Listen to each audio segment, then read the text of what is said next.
Hello students, इस वाले video part में हम लोग कवर करने वाले हैं NCERT examples on height and distance.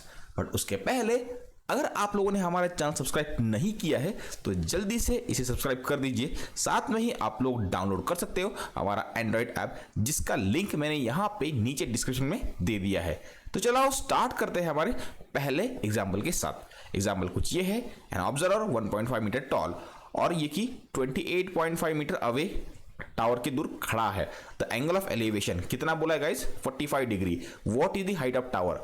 मैं चाहता हूं कि ये रीड करके आप सबसे पहले उसका डायग्राम बनाने की कोशिश कीजिए। अगर आप लोग डायग्राम बना पाओगे तो आप लोग उसको चंद मिनटों में इसको सॉल्व कर सकते हैं।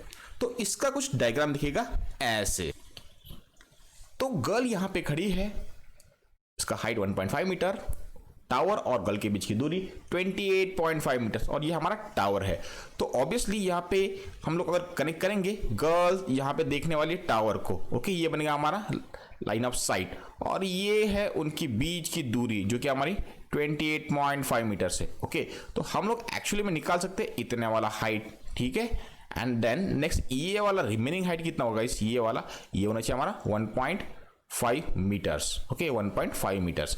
तो चलो इसको सॉल्व करने की कोशिश करते हैं। तो ये हमारा एंगल ऑफ यहाँ पे इंक्लिनेशन जो कि हमको गिवन है, तो चलो उसको पुट करते हैं और उसको सॉल्व करने की पूरी कोशिश करते हैं। ओके,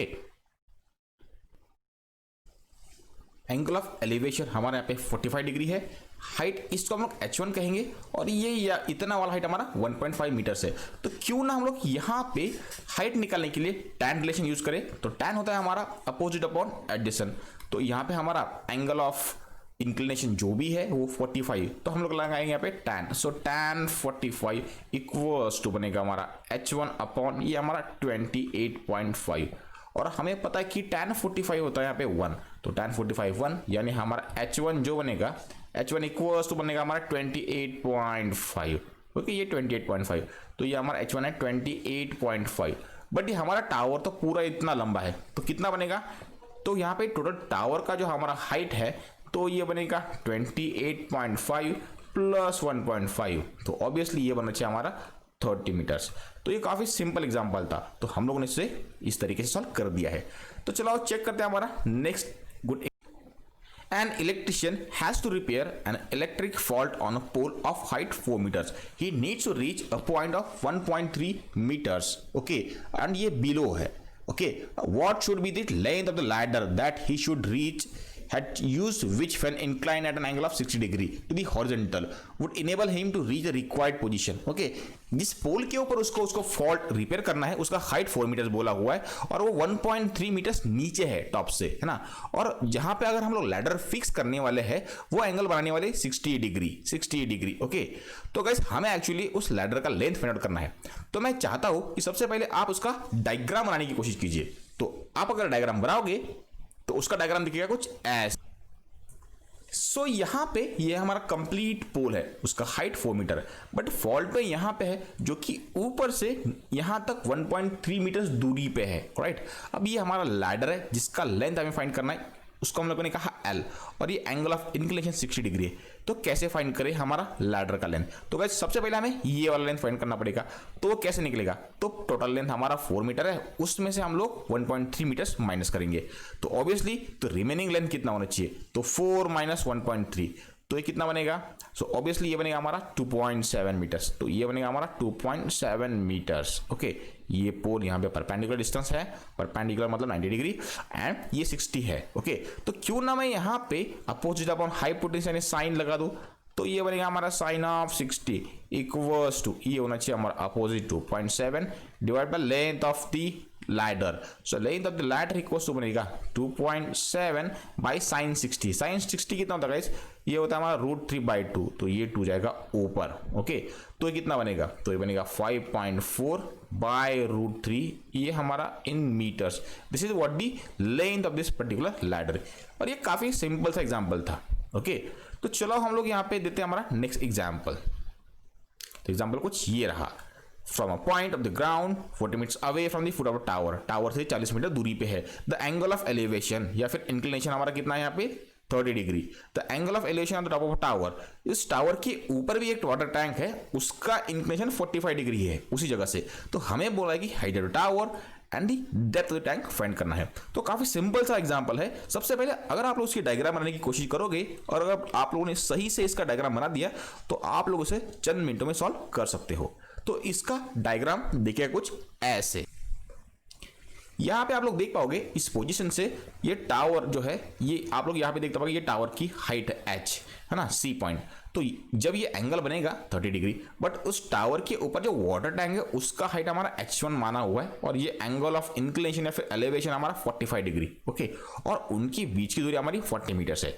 तो हमें फाइंड करना है ये h पहली बार और दूसरी बार h1, यानी हाइट ऑफ द टावर और यहाँ पे the height of the tank. कैसे करें? सबसे पहले आप लोग इस ट्रायंगल ABC के अंदर, इस ट्रायंगल ABC के अंदर हमारा एंगल भी है 90 डिग्री है, राइट। उसके बाद में आप लोग अगर यहाँ पे ट्रिग्नोमेट्री लगाओगे तो आप लोग h फाइंड आउट कर पाओगे। देन बड़ा वाला ट्रायंगल ABD के अंदर आप लोग लगाओगे ट्रिग्नोमेट्री तो आप लोग h1 फाइंड आउट कर सकते हैं।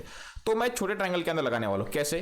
तो मैं लगाऊंगा tan 30। Y tan 30? बिकॉज यहाँ पे अपोजिट और यहाँ पे एडजेसेंट में रिलेशन है। तो tan 30 बनेगा हमारा h/40 मीटर्स और 30 होता है हमारा 1/√3, ओके। सो h क्या होना चाहिए? h बनेगा हमारा 40/√3, ये बनेगा हमारा 40/√3, the value of what? h, ये आएगा in metres. So what about h1 के लिए? तो बड़े ट्रायंगल के अंदर जाना पड़ेगा ABD, तो यहाँ पे फिर tan 45। So tan of 45 equals to क्या होना चाहिए गाइस हमारा? h1 plus h/40, okay. But हमें पता है कि tan 45 1 होता है, तो 40 इधर जाके बनेगा 41 जा 40 इक्वल्स टू ये h1 as it is plus h कितना है हमारे पास? ये हमारा 40/√3। तो ऑब्वियसली बात है कि यहाँ पे h1 क्या होना चाहिए? तो h1 बनेगा हमारे यहाँ पे 40 माइनस 40/√3। तो हम लोग अगर यहाँ से 40 कॉमन ले लेंगे तो ये बनेगा 40 इन ब्रैकेट √3 माइनस 1/√3, जो कि हमारा इन मीटर्स h1 का भी हमारा लेंथ है। तो h1 यानी वाटर टैंक जो उसका लेंथ और h मतलब इस टावर का लेंथ, ठीक है।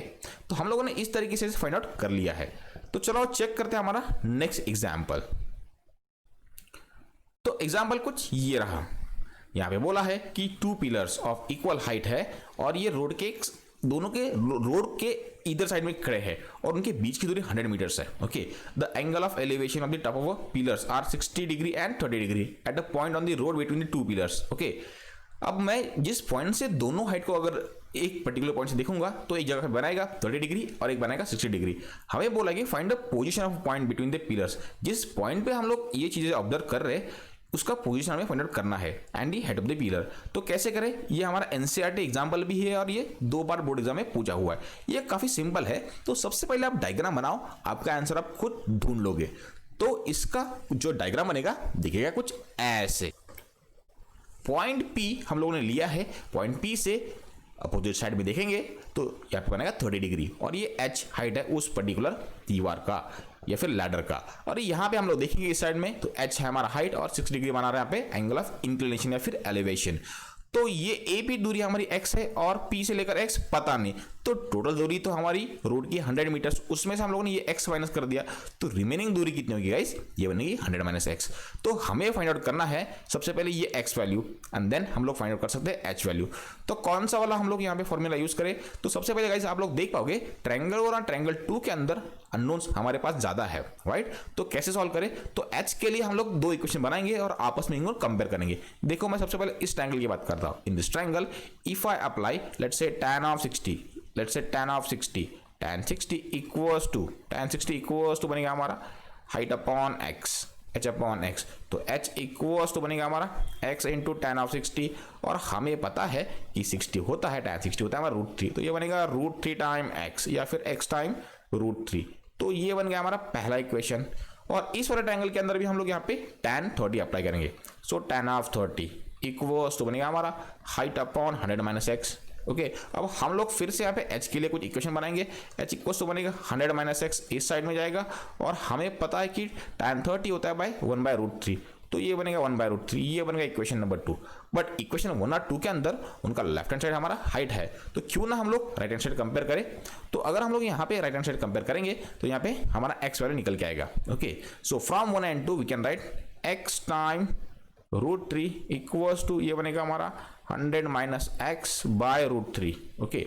अब ये √3 उधर जाके मल्टीप्लाई करेगा और बनेगा रूट 3 इंटू रूट 3 बनेगा 3। तो ये बनना चाहिए हमारा 3 टाइम एक्स इक्वल्स टू बनेगा 100 माइनस एक्स उधर के प्लस बनेगा 4x equals to 100। So x equals to बनेगा हमारा 25।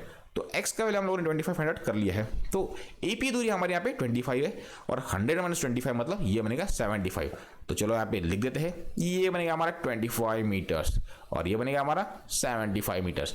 अब किसी एक ट्रायंगल के अंदर हम लोग x का वैल्यू रिप्लेस करेंगे तो हम लोग यहाँ पे h का वैल्यू फाइंड आउट कर सकते हैं। मान लो मैंने ये वाला यूज किया यहाँ पे, ओके। तो tan 60 होता है हमारा रूट 3, तो ये बनेगा root 3 equals to h upon x हमारे यहाँ पे 25 है। तो हाइट कितना बनेगा, हाइट ऑफ द लैडर बनेगा 25 टाइम्स रूट 3 मीटर्स। तो हम लोगों ने यहाँ पे एच भी फाइंड आउट कर लिया है और दोनों का ये सेम होने वाला है। तो इस तरीके से हम लोगों ने कुछ रिक्वायर्ड यहाँ पे एग्जाम्पल सॉल्व किए हैं। Thank you very